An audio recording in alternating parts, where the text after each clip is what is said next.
Hello student, welcome to my YouTube channel. तो आज हम पढ़ेंगे प्रश्नावली 7.1 का थर्ड नंबर का क्वेश्चन। इस वीडियो में हम सब उससे पहले हम कर चुके हैं पहला और दूसरा सवाल।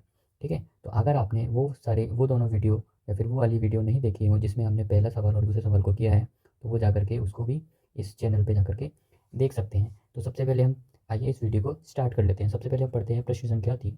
सबसे पहले हमें दे रखा है एक रेखाखंड ए बी और ए डी और बी सी दो बराबर लंब रेखाखंड हैं। तो जैसे कि चित्र में हमें दिखाया गया है, तो दर्शाइए, यानी कि हमें सिद्ध करना है कि सी डी एक रेखाखंड ए बी को क्या करता है, समद्विभाजित यानी समान दो भागों में विभाजित करता है। तो एक बार हम क्या कर लेते हैं, चित्र से भी समझ लेते हैं। क्या दे रखा है अपन को, ए बी और एक ए डी, ये क्या है, यानी मतलब बी सी और ये वाली भुजा हमें क्या दे रखी है, इसमें बराबर दे रखी है। तो एक बार हम क्या करते हैं, इसको समझ लेते हैं। और डी सी और इसको मिलाया, तो यहाँ पर बी पर क्या बन रहा है, एक 90 डिग्री का कोण बन रहा है, और ए पर भी क्या बन रहा है, 90 डिग्री का कोण बन रहा है। तो हम लिख लेते हैं। सबसे पहले हम लिखेंगे, इसका हल करना स्टार्ट करेंगे। तो जो जो त्रिभुज हमें दे रखे हैं, यानी दो त्रिभुज हमें दे रखे हैं, कौन कौन से दे रखे हैं हमें हमें एक तो ये वाला त्रिभुज दे रखा है B C sorry B O C B, ये त्रिभुज दे रखा है हमें। और एक त्रिभुज ये वाला त्रिभुज दे रखा है। ये दोनों त्रिभुज को क्या बताना है मुझे, सर्वांग सम वाले नियम से इसको बताना है। और अगर आपने इसका पाठ परिचय नहीं देखा हो, तो वीडियो के डिस्क्रिप्शन में उसका लिंक है, इस चैनल पर भी जा करके आप उसको अच्छे से देख सकते हो और सर्वांग सम के जितने भी नियम हैं उनको भी अच्छे से समझ सकते हो। तो इसको हल करना स्टार्ट करते हैं। जैसे कि हमें दे रखा है, दोनों त्रिभुज को क्या होता है, सर्वांग सम बताना है। तो सबसे पहले लिखेंगे त्रिभुज ओ सी बी और त्रिभुज ओ डी ए में। ठीक है, और फिर हम लिखेंगे कि यहाँ पे क्या क्या दे रखा है, बी ओ सी बराबर किसके दे रखा है हमें, ए ओ डी के, यानी ये दोनों त्रिभुज, यानी ये वाला कोण और ये वाला कोण क्या होंगे, शीर्ष अभिमुख कोण से हमने 9th क्लास में ये चीज़ हमने पढ़ी हुई है, यानी 9th क्लास में इसके पाठ परिचय, यानी अब जब मैंने क्या करवाया था 6 चैप्टर का, यानी इस पार्ट के 6 चैप्टर में हमने क्या करवाया था, इसका पाठ परिचय करवाया था। तब हमने शीर्ष अभिमुख कोण उनके बारे में अच्छे से बताया था। तो यहाँ पे हम लिख देते हैं एक बार कि ये कैसे लिखा, शीर्ष अभिमुख कोण से, कैसे लिखा हमने, शीर्ष अभिमुख कोण से। तो ये हो जाता है हमारा, दोनों त्रिकोण बराबर हो जाते हैं। तो इसी तरह हम आगे देख लेते हैं। अब देखना, ये वाला कोण और ये वाले कोण क्या हो जाएंगे, बराबर हो जाएंगे, क्योंकि दोनों क्या हैं, 90 डिग्री के हैं। तो इनका भी नाम लिख लेते हैं कि इसका नाम है सी बी ओ बराबर डी ए ओ। दोनों कितने हैं, दोनों हैं 90 डिग्री के, या फिर क्या लिख सकते हैं, इनको समकोण लिख सकते हैं। और इसी तरह हम क्या लिख सकते हैं, इनकी भुजा, यानी ये वाली भुजा और एक ये वाली भुजा क्या दे रखी है, बराबर।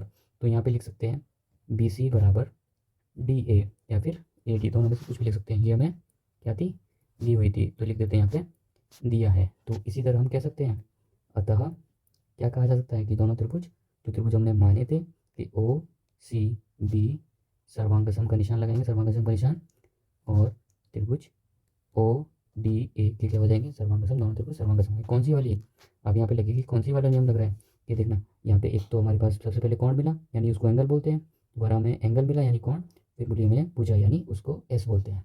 तो क्या मिला, ए एस सर्वांगसम नियम, क्या हो गया, सर्वांगसम नियम, सर्वांगसमता नियम से क्या हो गया, ये दोनों सर्वांगसम हो गए त्रिभुज। यानी ये वाला त्रिभुज, कौन सा, ये वाला त्रिभुज और ये वाला त्रिभुज को हमने क्या बता दिया, सर्वांगसम बता दिया।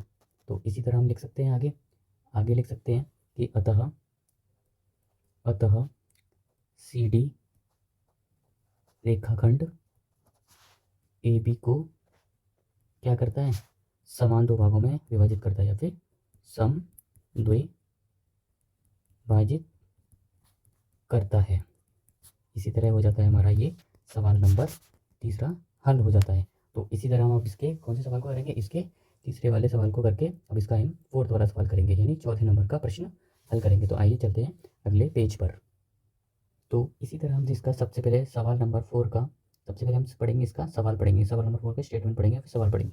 तो सबसे पहले हम सवाल में दे रखा है कि एल एम दो समांतर रेखाएं हैं, यानी एल एम दो समांतर रेखाएं हैं जिन्हें समांतर रेखाएं दो पी क्यू एक अन्य युग्म प्रतिच्छेद करता है। यानी दो समांतर रेखाएं पहले से दे रखी है हमें, एल और एम, और इन्हीं को एक पी क्यू दूसरा समांतर युग्म यानी पी क्यू दोनों समांतर हैं और वो एक दूसरे को क्या करते हैं, प्रतिच्छेद करती हैं ए बिंदु पर, बी पर, सी पर और डी पर। यानी क्या बनाती है, चतुर्भुज बनाती हैं। वो प्रतिच्छेद करती है ना एक दूसरे को, तो वो क्या बनाती है, चतुर्भुज बनाती हैं। तो हमें दिखाना है यानी सिद्ध करना है कि ए बी सी सर्वांगसम, यानी ए बी सी सर्वांगसम त्रिभुज क्या बताना है, सी डी ए के, यानी ये वाला त्रिभुज और ये वाले त्रिभुज को क्या बताना है, सर्वांगसम हमें दिखाना है। तो सबसे पहले हम वही लिखेंगे हल। जिस त्रिभुज को हमें सर्वांगसम बताना होता है उन्हीं त्रिभुज को हम क्या कर लिखते हैं, इन्हीं त्रिभुज को हम लिख लेते हैं। इसको बताना है ए बी सी त्रिभुज को, और कौन से त्रिभुज को, त्रिभुज सी डी ए त्रिभुज को क्या बताना है मुझे, सर्वांगसम बताना है। तो इसमें क्या बन रहे हैं, तो सबसे पहले हम देख लेते हैं इसमें कौन कौन से त्रिभुज या फिर कोण बन रहे हैं। यहाँ पे देखते हैं सबसे पहले कौन सा हो रहा है। तो यहाँ पे देखते हैं हम, एक तो ये वाला कोण और ये वाला कोण क्या हो रहे हैं, एकांतर कोण से दोनों बराबर हो रहे हैं। तो उसको लिख देते हैं कि त्रिभुज बी ए सी बराबर कोण ए सी डी, ये कोण है, त्रिभुज नहीं है, कोण है ये। ठीक है, तो इसी तरह हम लिख सकते हैं ए सी बराबर ए सी। अब देखना, जब मैं कौन सा त्रिभुज बनाऊंगा, जब मैं ये वाला त्रिभुज बनाऊंगा तो उसमें ए सी भुजा आएगी, और जब मैं सी डी ए वाला त्रिभुज बनाऊंगा उसमें भी ये वाली भुजा दोबारा कॉमन आएगी, यानी उभयनिष्ठ आएगी। तो इसी तरह मैं लिख सकता हूँ, तो इसी तरह मैं क्या लिख सकता हूँ, यहाँ पे लिख देते हैं हम इसको, पहले तो इसको पूरा कर देते हैं। ये एकांतर कोण से हुआ है, ये हुआ है हमारा एकांतर कोण, और ये वाला हुआ है हमारा कौन सा, उभयनिष्ठ या फिर कॉमन, कॉमन भुजा है हमारी। तो इसी तरह लास्ट लिख सकते हैं इसका कि बी सी ए बराबर हो जाएगा त्रिभुज या फिर कोण, सॉरी कोण डी ए सी के, ये भी किससे हो जाएगा, एकांतर कोण, कैसे हो जाएगा ये, एकांतर कोण से। इसी तरह हम कह सकते हैं कि इसमें कौन सा नियम लगेगा।